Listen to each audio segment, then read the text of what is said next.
El ejército al servicio de Maduro. El poder del líder bolivariano en Venezuela es apoyado por el ejército y la milicia, un cuerpo de 1 millón de personas entrenadas en escobas y rifles que prometen dar su vida por la revolución. El cabo Carolina y el cabo Carlos están preocupados por una invasión extranjera de Venezuela. Muchos están listos para dar su vida por Nicolás Maduro y para hacer oír sus voces cuando insisten en que debemos estar listos para defender nuestro país. Lo dicen una y otra vez, hasta que se relajen y la conversación continúe, y bajan el tono, y sus ojos se mojan cuando recuerdan que antes venían todos los domingos a comer pasteles y chocolate en esta cafetería de Caracas. Hoy solo pueden hacerlo porque no tienen que pagar la factura. Carolina González, de 45 años, y Carlos Ortegano, de 73, son dos de casi 1 millón de activistas en Venezuela.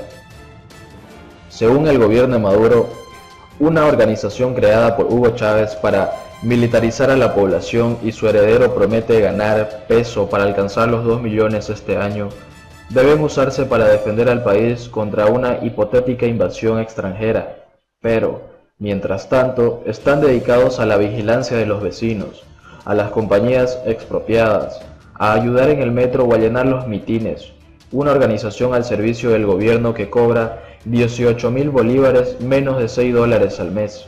Carolina se alistó en el ejército el día de la muerte del eterno comandante Hugo Chávez en 2013. Siguió una capacitación de 5 días, donde aprendió a caminar, a ser leal y respetuoso con el superior, y 3 meses de entrenamiento donde tomó un rifle por primera vez. No quiero matar a nadie, pero aprendemos a disparar pensando que tienes a tu peor enemigo frente a ti. Durante estos 6 años nunca tuvo que lidiar con un invasor extranjero, sino que hizo tareas de seguridad en un mercado, en un parque, en una escuela y en el metro de Caracas, donde observa los torniquetes. Nos enseñan primeros auxilios, disciplina, política, amor al país. Nos gusta ayudar y es importante estar entrenados y preparados, agrega Carlos. A pesar de su buena disposición, el traje de color caqui que usan es el más desacreditado de todas las personas en Venezuela, porque ni siquiera suscita temor y es considerado un informante al servicio del régimen. El temor al chavismo durante un levantamiento popular en los barrios más pobres de Caracas los convirtió en un método efectivo de control social. Carolina y Carlos confesaron que se habían desplegado para una delicada misión. Son guardias de seguridad en la estación de metro de Cachao, caraqueño. Corazón de resistencia al chavismo. Se burlan de mí diciendo, cuidado, de ahí vienen los marines. Recuerda Carolina, nos insultan, nos gritan, nos llaman chavistas e incluso me excretan, dice el sargento de 73 años, con el 14% de apoyo contra más del 60% de Juan Guaidó. El poder de Maduro se basa hoy en 3 pilares: el ejército, las milicias y los colectivos, según Datanálisis, liderados por el general Vladimir Padrino López. Las Fuerzas Armadas Bolivarianas suman entre 136.000 y 140.000 hombres. A pesar de las deserciones, el ejército se mantuvo leal a Maduro. Gracias al Gulag interno, los nombramientos es más general que la OTAN y las actividades que administra, desde comida hasta máquinas de afeitar. Maduro aplicó la misma estrategia del castrismo, donde el ejército controla los hoteles en una aerolínea. La segunda línea de defensa son los colectivos, grupos paramilitares encapuchados que siembran el terror donde sea que ocurran. Son muy eficaces para disolver disturbios en los que la policía está abrumada, como ocurrió recientemente en Ureña, en la frontera de Colombia, cuando Guaidó intentó introducir ayuda humanitaria.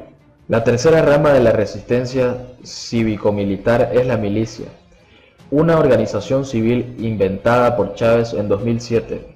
Según la dialectiva bolivariana, después del golpe de Estado de 2002, miles de personas descendieron de las colinas al palacio, de Miraflores a Chávez. Se dio cuenta que no era suficiente confiar en el ejército, por lo que era necesario capacitar a la población en tareas de tiro, pensamiento nacional o disciplina militar. Durante su entrenamiento, Carolina disparó 5 veces y luego lloré, recuerda el cabo, quien admitió que la milicia la había reforzado como mujer y la había obligado a perderla. La timidez a los problemas políticos o para alguien. Su arma actual es un palo extensible, pero tenga en cuenta que hay armas bloqueadas en caso de que las necesite. Si se atreven a invadirnos, encontrarán personas movilizadas y entrenadas listas para defender con su sangre cada pulgada de Venezuela, amenazó Maduro cuando atribuyó el apagón masivo en todo el país a un ataque de rayos catódico lanzado por los Estados Unidos. En respuesta a la agresión y sin cambiar la versión, Maduro envió a la milicia a defender la patria, limpiando, cortando y podando el cepillo alrededor de cada central eléctrica. Las Naciones Unidas y el Colegio de Ingenieros atribuyeron al desglose al abandono de las instalaciones en todo el país. La realidad actual es que la milicia es una agencia de colocación gigantesca y la forma más rápida de acceder a los planes sociales. Jubilados, desempleados, amas de casa, fanáticos de la causa bolivariana o nostálgicos del tren del comandante eterno, entrenan semanalmente en las bases militares. Los videos divulgados muestran una tropa que cojea, desfilando con una escoba, incapaz de ponerse de acuerdo para defender una posición estratégica. Dada la burla generalizada y el aumento de la tensión, los últimos años han intensificado la capacitación e incorporado tareas de inteligencia y control social, a la manera de los comités de defensa cubanos, designando a los traidores de la revolución. Estos son los tentáculos del régimen bolivariano en las profundidades de los barrios para denunciar a los traidores a la patria, a cambio de cajas de alimentos llamadas CLAPS, Comité Local de Suministro y Producción. Vamos a la milicia porque no hay trabajo, dice Jesús Torres, de 71 años. En su casa de Petare, según este abuelo de 5 nietos, lo mejor que se puede hacer es conocer a personas tan humildes como una persona que experimenta los mismos problemas, pero lo que más odia es el desprecio de los superiores y la gente, agrega, saltando por la ventana para mostrar qué tan en forma está. La milicia bolivariana tiene la costumbre de pronunciar un discurso de intimidación y llenar los discursos de Maduro, explica Rocío San Miguel, especialista de las Fuerzas Armadas y autora del informe más completo sobre el cuerpo, según San Miguel. El número real de milicias ni siquiera llega a 1 millón de personas y su personal, de manera permanente, es de 20.000, aunque se desplegó de manera muy efectiva en los 335 municipios de Venezuela. Otra cosa es que los funcionarios están entrenados y por lo tanto cuentan como milicianos, dice, pero el resto supervisa los hospitales o el metro y los integra en la gestión de los sistemas de guerra, es irresponsable. Una oración atribuida a Simón Bolívar describe a Colombia como universidad, Ecuador como convento y Venezuela como cuartel, bajo el gobierno de Maduro. El viejo adagio de la era colonial está a punto de hacerse realidad si cumple su promesa de reclutar a 2 millones de milicianos, casi la misma cantidad de venezolanos que huirán del país este año. En otras noticias, hasta ahora el gobierno ha acusado a la oposición venezolana y al gobierno de Estados Unidos de atacar el sistema eléctrico.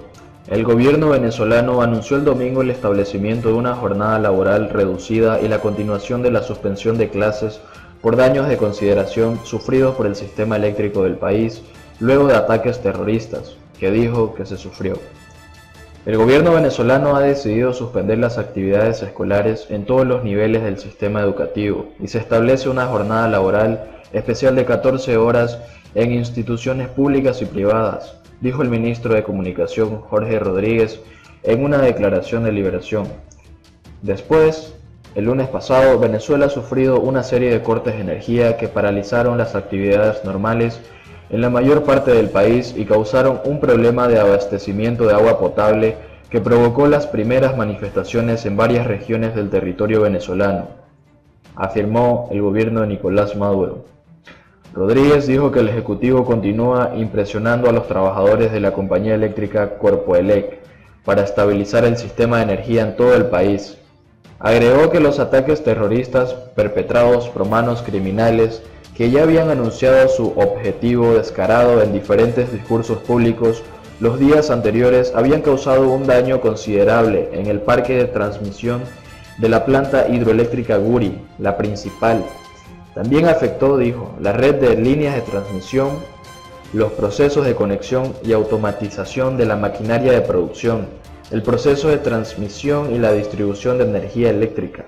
Afirmó que estas agresiones de características múltiples han causado niveles significativos de destrucción de equipos e interrupción de los procesos acoplados necesarios.